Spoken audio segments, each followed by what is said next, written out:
For over 1,000 years, one empire endured where the ancient world refused to die, its capital called Invincible.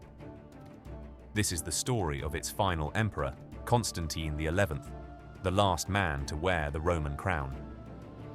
Behind him stood barely 7,000 defenders, soldiers and citizens gathered to hold the greatest city in Christendom. Against them marched an army perhaps 10 times their number, drawn from across the vast Ottoman domains. And with that army came the largest cannon ever built, a monstrous bombard forged to shatter ancient stone. 53 days of siege would follow, 53 days that would end the ancient world forever. It ended on the 29th of May, 1453, a date that severed one age from the next. On that final morning, the emperor vanished into the fighting, his body never certainly found among the fallen.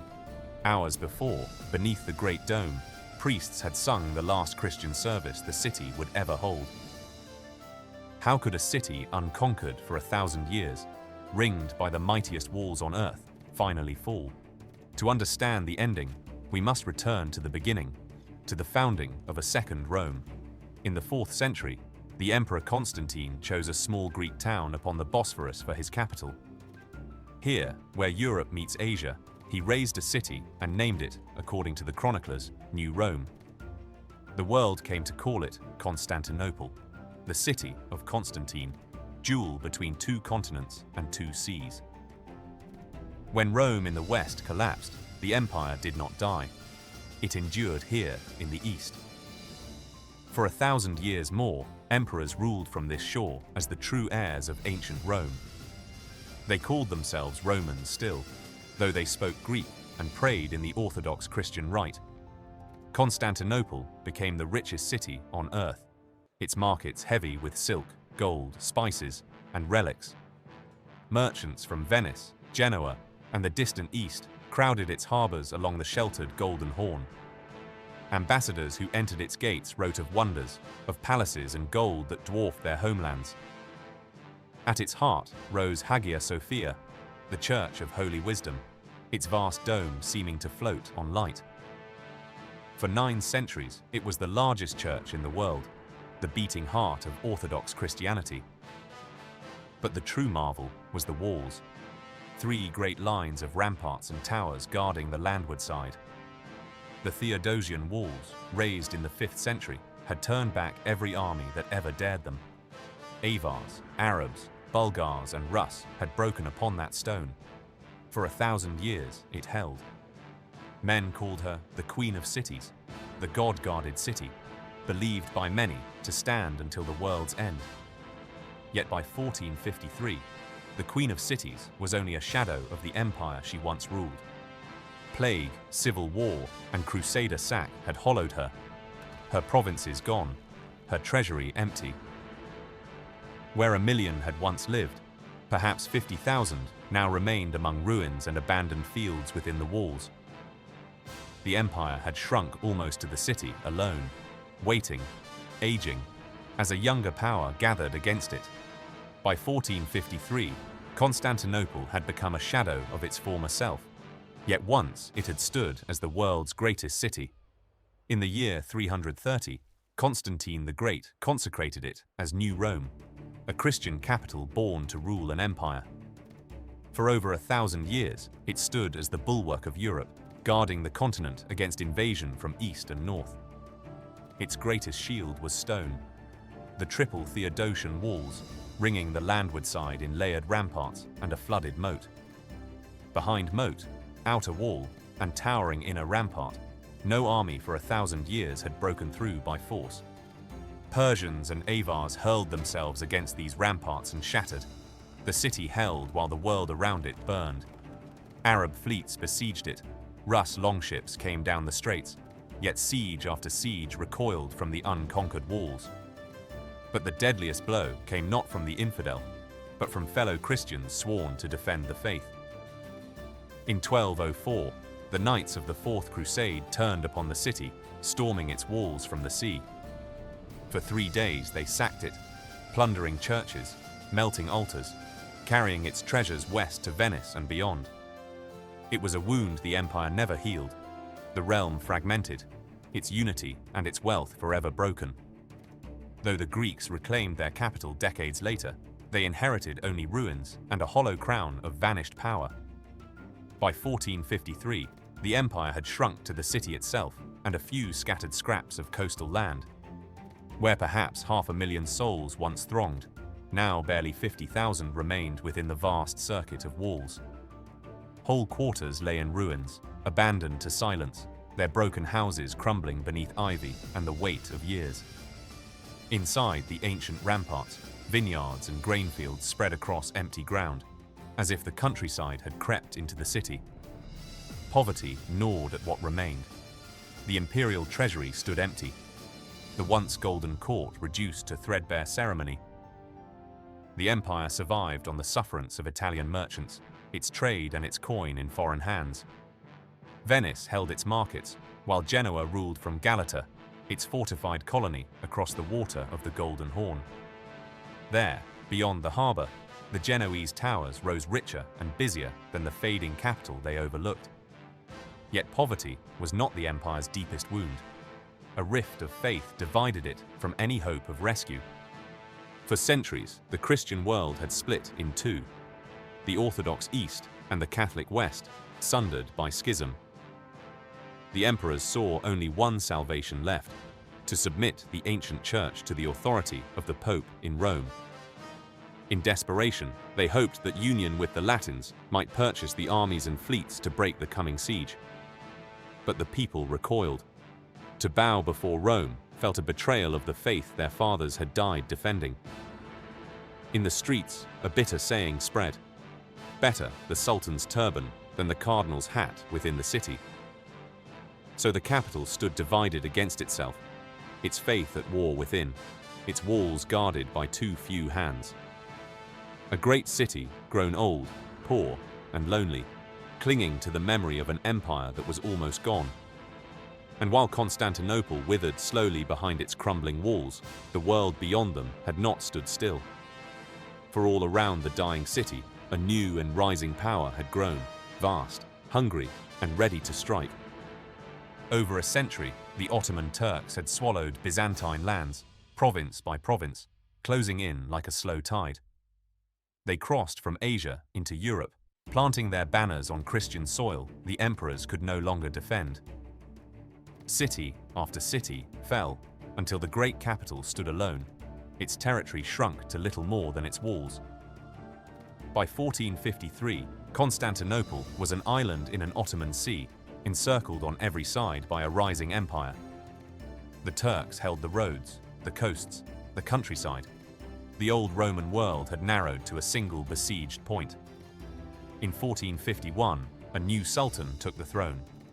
Mehmed II, barely 19, inherited a vast and hungry empire. Older rivals at court thought him a boy, untested and rash, a ruler they might easily manage. They were gravely mistaken.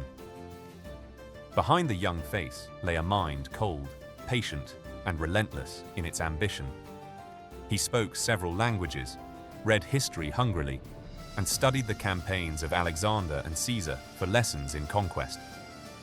One prize consumed him above all others: the city that 7 centuries of Muslim armies had failed to take. An old saying, attributed to the prophet, promised glory to the commander who would finally seize Constantinople. Mehmed meant to be that man. From the moment he was crowned, the city's fate was sealed in his mind. In 1452, he moved. On the European shore of the Bosphorus, he ordered a great fortress raised. Thousands of laborers worked through the summer. In only a few months, the walls climbed impossibly fast. They called it Rumeli Hizari, and among the people, a darker name spread: the Throat Cutter. Its towers rose at the strait's narrowest point, directly across from an older Ottoman fort on the Asian side. Between them, the two fortresses could close the Bosphorus like a gate, sealing the water route to the city. Heavy cannon were mounted on the new walls, their muzzles trained upon the narrow channel below. Constantinople drew much of its grain from the Black Sea. Those ships now had to pass beneath Mehmed's guns. With a word, the Sultan could choke the city's lifeline. starving it long before a single wall was breached. He gave his order plainly. Every vessel on the strait must halt and submit to search. A Venetian ship, laden and defiant, chose to run the passage rather than lower its sails. The fortress guns opened fire. A great stone struck the hull, and the vessel broke and sank. The survivors were dragged from the water, and one after another put to death upon the stony shore. Their captain suffered worse. He was impaled, his body left as a warning to all who would defy the Sultan. The message could not be mistaken. There would be no negotiation, no mercy, no peace. War was certain now. Word of the sinking raced along the water to the city, and a cold dread settled over its streets. Behind the ancient walls, the people understood at last. The storm they had feared for generations was coming. The emperor and his defenders began to count their soldiers, their cannon, and the long miles of wall they must hold. Constantinople braced itself. What followed would be a siege remembered for as long as the world tells its stories. Winter loosened its grip, and Constantinople braced itself, knowing the great storm gathering beyond its walls would soon break. Within those walls stood Constantine XI, crowned in 1449, 11th of his name, a soldier upon the throne. Advisors begged him to escape by sea while he still could, but the emperor refused every path to safety. He resolved to remain, to share whatever fate awaited his people, and if need be, to die among them. In secret, he ordered a count of every man within the city still able to bear arms in its defense. The tally came back grim. Fewer than 5,000 Greeks and some 2,000 foreigners to hold everything. The number was so small, he commanded it be kept secret, lest despair spread faster than any enemy. Then, from the west, came hope. Giovanni Giustiniani, a Genoese noble and master of siege warfare, arrived by ship. He brought roughly 700 well-armed professional soldiers, hardened men who knew how walls were held and broken. The emperor welcomed him as a godsend, embracing the newcomer whose skill might yet tip an impossible balance. To him, Constantine gave command of the vital land walls, the long stretch where any assault would surely fall. Venetians and Genoese dwelling in the city pledged their swords, binding their fortunes to a cause not their own. Yet not all stayed. Under cover of darkness, a few ships slipped their moorings and stole quietly away. Those who remained understood the arithmetic, yet chose the walls, trading almost certain death for a shred of honor. To seal the harbor, the great iron chain was hauled across the mouth of the Golden Horn, barring passage. Behind its massive links, the defenders' galleys waited. The harbor turned into a guarded refuge against the sea. Along the ramparts, citizens and soldiers labored side by side, frantically patching the ancient stones of Theodosius.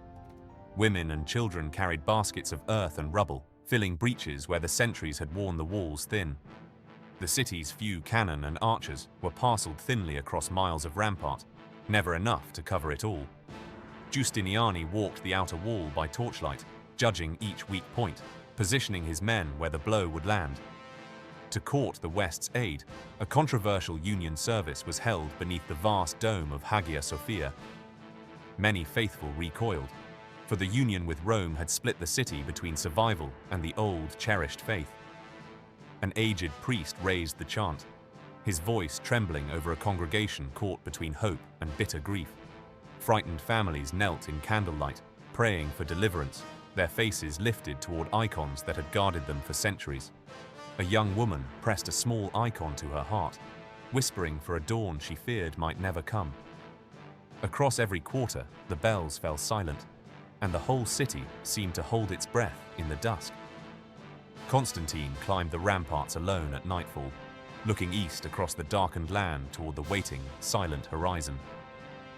Far off, a faint glow stained the sky, the first fires of an army too vast to number.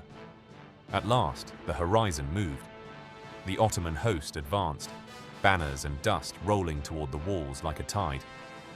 And behind that endless line came something monstrous, dragged by oxen, that would soon change the art of war forever. Across the Thracian plain, a darkness gathered. Not cloud, but the marching host of the Ottoman sultan, endless and slow. From the ramparts, the defenders watched the plain fill with men and beasts, until the earth itself seemed to move. Standards and horsetail banners rose in their thousands, and the dust of the host climbed higher than the city towers. At the heart of the column rode Mehmed II, 21 years old, and hungry for the ancient capital. But the Sultan's deadliest weapon was no soldier. It was a man of iron and fire named Orban. Orban, a Hungarian founder of cannon, had first carried his craft to the Christian emperor, offering guns to break any wall. But the treasury of Constantine was empty. The emperor could not pay the price, and Orban's genius went unrewarded. So the founder crossed the lines to the Ottoman camp and laid his skill before the young and eager sultan. Mehmed gave him everything he asked, money, men, and metal, and bade him cast the greatest gun in the world. In the foundry at Adrianople, molten bronze poured into a vast clay mold, and a monster took its shape. They called it the Basilica, some 27 feet of bronze, its mouth wide enough to swallow a kneeling man. It hurled stone balls of over 500 pounds, carved by the hundred, each a boulder loosed by fire. To move it took 60 oxen and hundreds of straining men, hauling the beast at a crawl toward the walls. When at last it spoke, its roar was heard for miles, and women fainted in the villages along the road. Yet it fired but a handful of times each day. The barrel needed hours to cool, and sometimes it cracked. Behind the guns came the host itself, perhaps 80,000 fighting men, and irregulars beyond counting. Siege engineers surveyed the ground, plotting trenches, mines and platforms from which the great bombards would batter the ancient stone. And at the core stood the janissaries, the Sultan's slave soldiers, taken as boys, raised only for war and obedience. They moved in silent, disciplined ranks, the most feared infantry in the world, loyal unto death to Mehmed alone. Upon the sea, a fleet of well over 100 ships closed on the straits to seal the city from the water. In the first days of April 1453, the vast host at last stood before the Theodosian walls. Across the plain rose the camp, endless rows of tents, cookfires, and horse lines, a city of canvas overnight. Banners of every emir snapped in the wind, and the great guns were dragged into line before the ramparts. At the center rose Mehmed's crimson pavilion, gold embroidered and vast, from which the young sultan ruled his enormous camp. Before the storm, custom demanded a summons. Envoys rode to the gates, offering life and safety in exchange for surrender. Within the imperial hall, the demand was read aloud: yield the city, and no blood need be spilled. Constantine heard it gravely, weighing 1,000 years of empire against the ruin that now pressed upon his gates. His answer was resolute. He would pay any tribute they asked, but the city he would never surrender. The envoys returned empty-handed, and across the darkening plain, a heavy silence fell over both the host and the walls. Through the last cold hours before dawn, the gunners banked their fires and waited for the great bombardment to begin. At first light, the great Ottoman guns spoke, and a sound the world had never heard rolled across the plain. A stone ball, the weight of an ox, slammed into the ancient ramparts, shattering masonry into a storm of splinters. The ground itself trembled for miles, as though the earth recoiled from the thunder of the monstrous bronze artillery. Walls that had guarded the city for 1,000 years began to crack, to shudder, to crumble. A great tower leaned, groaned, and collapsed into the ditch, vanishing within a towering cloud of pale dust. On the ramparts, the defenders coughed through the haze, deafened and half-blind, watching their 1,000-year shield break apart. The emperor rode along the shaken line, his face grim, measuring each new wound torn into his walls. Yet the guns fired slowly, needing hours to cool, and each pause gave the city its chance. When darkness fell, the whole city poured into the breaches, soldiers, citizens, monks, all working as one. They filled the gaps with rubble and earth, with timber and barrels, raising a new rampart before dawn. Priests carried baskets beside laborers. Women passed stones hand to hand through the cold and the rubble. A young woman hauled baskets of earth to the wall, her hands raw, refusing to rest. The soft earthworks proved cunning. They swallowed the cannonballs, absorbing blows that solid stone could never withstand. At dawn, the Ottomans surged forward, hurling themselves against the improvised stockade of timber and packed earth. The fighting was vicious and close, sword against scimitar, the breach choked with the fallen of both sides. Giustiniani stood in the gap, rallying his men, his armor scarred, his voice cutting through the din. Again and again the assaults were hurled back. Battered and bleeding, the defenders held the line. At sea, another shield endured. The great iron chain stretched taut across the mouth of the Golden Horn. Slung on floating barrels and anchored to both shores, it barred the harbour to the Sultan's fleet. Time and again, Ottoman ships probed the boom and fell back, unable to force the guarded waters. Then, on the southern horizon, 4 ships appeared under full sail, driving hard toward the beleaguered city. 3 Genoese war galleys and 1 imperial vessel, heavy with grain, ran straight for the harbour's chain. The entire Ottoman fleet swarmed to meet them, hundreds of oars churning the sea into white foam. Grappling hooks and arrows filled the air as the small squadron fought, hemmed in on every side. Yet the tall Christian ships towered over the low galleys, hurling down fire, stones and steel. From the shore, Mehmed watched, and as the 4 ships broke free, he shook with ungovernable rage. He spurred his horse into the surf, robes soaking, roaring at his admiral as the sea rose around him. The chain parted to receive them, then closed again. Disgrace fell upon the admiral who had failed. Within the walls, bells rang and brief hope flared. The city was not yet abandoned by the world. But in his tent, the Sultan bent over a map, conceiving a stroke no one believed possible. The great chain had defeated him at the water. So Mehmed resolved to do the impossible, carry his fleet over the land. Behind neutral Genoese Galata rose a steep ridge. Across it, by night, the Sultan would drag his ships. Engineers laid a road of greased timber, wooden rollers and cradles climbing the hillside toward the harbour beyond. Teams of oxen and hundreds of straining soldiers heaved the first vessel upward, ropes taut, torches blazing in darkness. Sails were hoisted on the grounded hulls as if mocking the sea, drums and pipes urging the men onward. Through the whole night, the strange procession crept over the ridge, a fleet sailing upon dry land by torchlight. It was an astonishing feat of engineering and will. Some 70 ships carried where no ship had ever sailed. Near dawn, the vessels slid down the far slope and settled, one by one, into the waters of the Horn. The defenders woke to a nightmare. The Sultan's fleet floating serenely inside their own harbour, past the unbroken chain. Constantine gazed upon the impossible sight and understood at once how gravely his defence had just been undone. The long sea walls, thought safe behind the chain, must now be manned along their entire vulnerable length. The tiny garrison, already too few for the land walls, was stretched now to the very breaking point. To bind his forces together, Mehmed lashed hundreds of boats into a great pontoon bridge across the Golden Horn. Soldiers and cannon crossed the swaying bridge, and Ottoman guns now bore directly on the weaker harbour walls. From the water, shot-hammered defences never built to withstand it, and the city's northern flank lay exposed.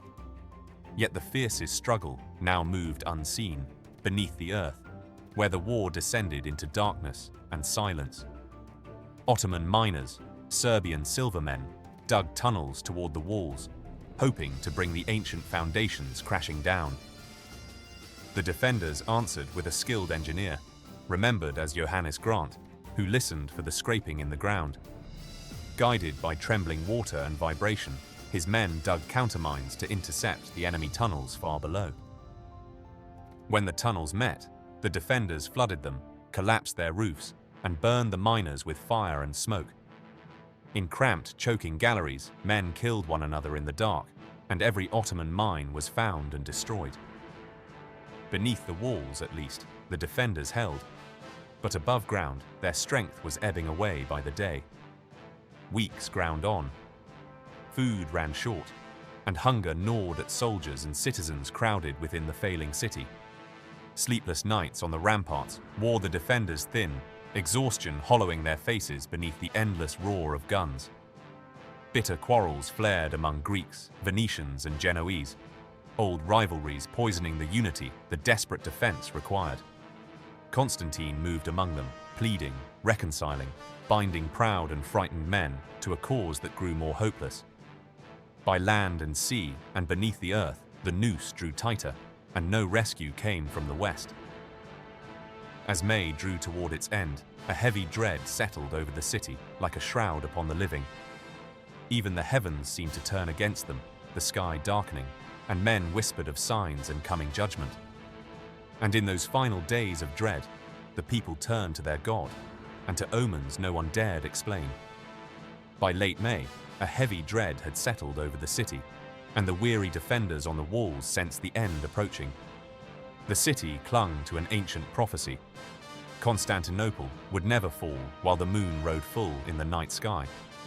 But on the night of the 22nd of May, a lunar eclipse crept across the moon, and the omen seemed dark. For hours the shadow deepened, dimming the full moon to a thin, blood-tinged sliver above the trembling city. On the ramparts, despair swept through the watchers. The prophecy, they whispered, had turned against them at last.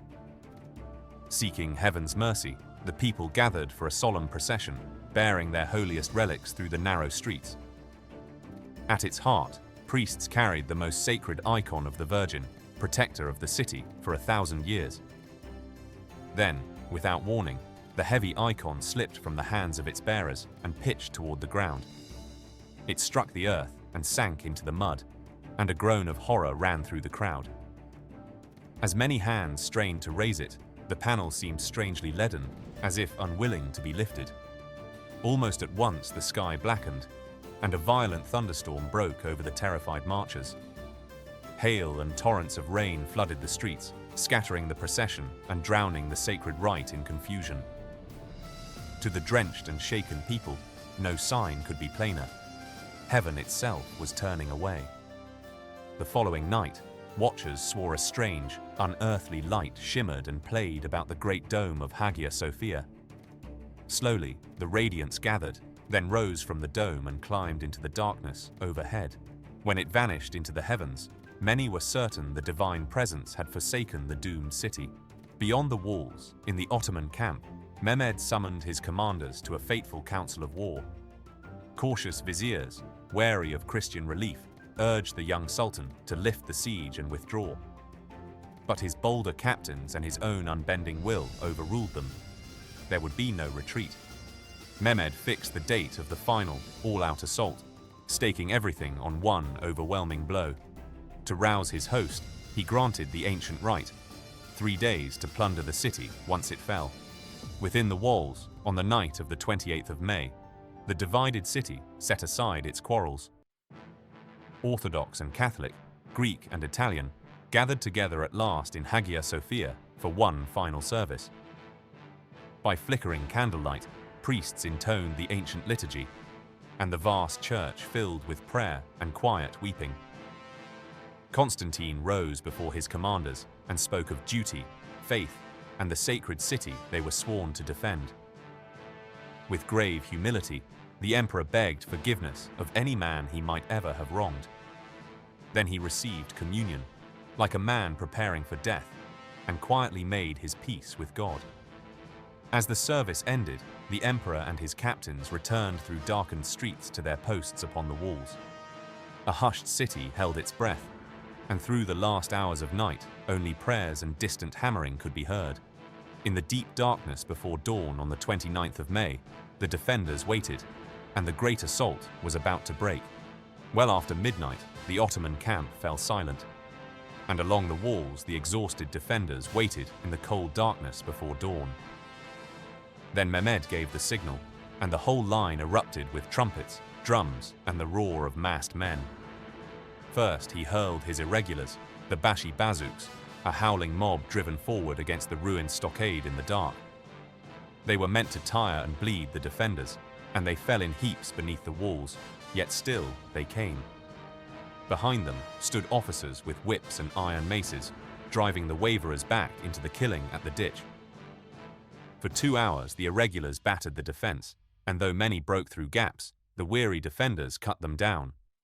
At last, Mehmed recalled the survivors, letting the irregulars melt away, their work of exhaustion already done. Now came the second wave, the disciplined regiments of Anatolia, advancing in ordered ranks toward the shattered St. Romanus Gate. They flung themselves against the timber stockade, and savage fighting raged for hours in the wavering light of torches. The great cannon spoke again, and a section of the stockade collapsed, filling the breach with dust and screaming men. Into that gap, the defenders threw themselves, pitifully few, and by desperate courage, they hurled the Anatolians back. Twice, perhaps 3 times, the regiments surged and broke, until they too fell back, spent and bleeding, into the dark. The sky was still black when Mehmed committed his last and finest troops, the Janissaries of his own household. Reckoned the finest soldiers in the world, they came on in perfect order, unhurried, silent, terrible in their discipline. Behind them, Mehmed himself rode to the ditch, urging them on to the steady thunder of the great drums. Wave upon wave, the Janissaries surged against the stockade, wrestling hand to hand with the defenders atop the rubble. For an hour, the outcome hung in the balance, and still, against all reason, the defenders held their ground.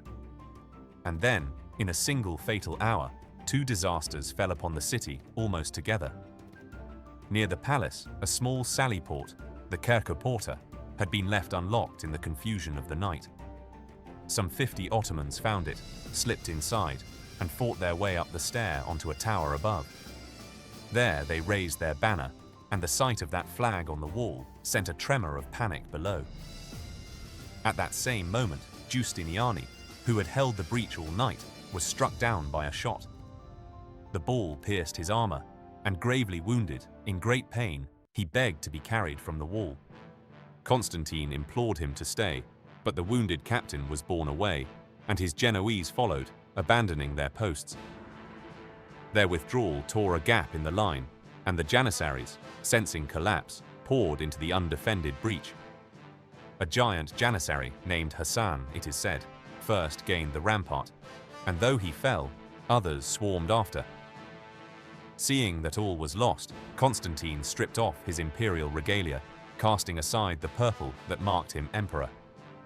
Then, drawing his sword, he charged into the enemy to die as an ordinary soldier among his men.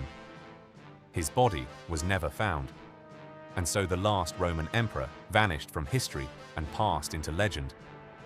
The walls were overrun, the defense dissolved into slaughter, and as the sun rose, the Queen of Cities fell. Through the shattered gates, the Ottoman host poured into the streets. The sack of the ancient city had begun. Citizens fled through winding alleys, clutching children and what they could carry, as the invaders spread through every quarter. Doors were battered open. Homes and churches were stripped of their treasures as generations of wealth vanished within hours. Above the rooftops, columns of black smoke climbed into the pale sky, marking the ruin of the imperial capital. In the great squares, resistance collapsed. The defenders who remained were overwhelmed, and the city belonged to its conquerors. Thousands ran toward the one refuge they still believed in, streaming up the steps of the great church of Holy Wisdom. Inside, the vast nave filled with terrified souls, their prayers rising beneath the golden dome as the sack drew nearer. An old prophecy held that at the very last moment, an avenging angel would descend to drive the enemy away. They waited, eyes fixed upward, trusting that heaven would not let the sacred city fall into the hands of its enemies. Then the great bronze doors shuddered and gave way. Soldiers forced their way into the crowded sanctuary at last. no angel descended. The prayers went unanswered, and the last refuge of the city was taken like all the rest. By custom, Mehmed had promised his soldiers 3 days of plunder as the reward for their long and costly siege.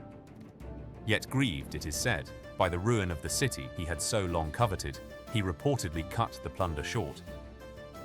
The frenzy subsided. An uneasy silence settled over the smoking streets as conquest gave way to a new order. Then Mehmed himself rode into the fallen city, moving slowly through the streets he had dreamed of for so long. He came at last to the great church of Holy Wisdom, dismounting before its towering doors in solemn wonder. He ordered the church made a mosque, and beneath its immense dome he bowed his head in prayer. Later, he walked the silent palace of the emperors, its halls stripped bare, its long dynasty ended forever. There, it is said, he murmured a melancholy verse of the spider weaving the curtain and the owl keeping watch over emperors. The last Roman emperor was gone, and with him an empire that had endured, unbroken in the East, for over 1,000 years. Mehmed, barely 21 years old, would be known ever after by a single title: the Conqueror. The city became the heart of his growing empire, and in time, the world would come to know it as Istanbul. In the years that followed, scholars fled westward carrying ancient manuscripts, learning that would help kindle the Renaissance. With the old land routes to the east now cut, Europe turned to the open sea, and the age of exploration began. Historians would come to mark this date as the very end of the Middle Ages and the dawn of a new one. What the fall of the city meant, and what it still means, has been argued by historians ever since that day. And so, the empty, smoking city lay quiet beneath a pale dawn. Its long history ended, its longer legend just beginning. Thank you for watching, and for walking with us through the final days of Constantinople and the empire it once ruled. If you enjoyed this journey, subscribe for more forgotten sieges, remarkable battles, and untold stories from history. Until then, keep looking to the past for the stories that still shape us. We will see you in the next video.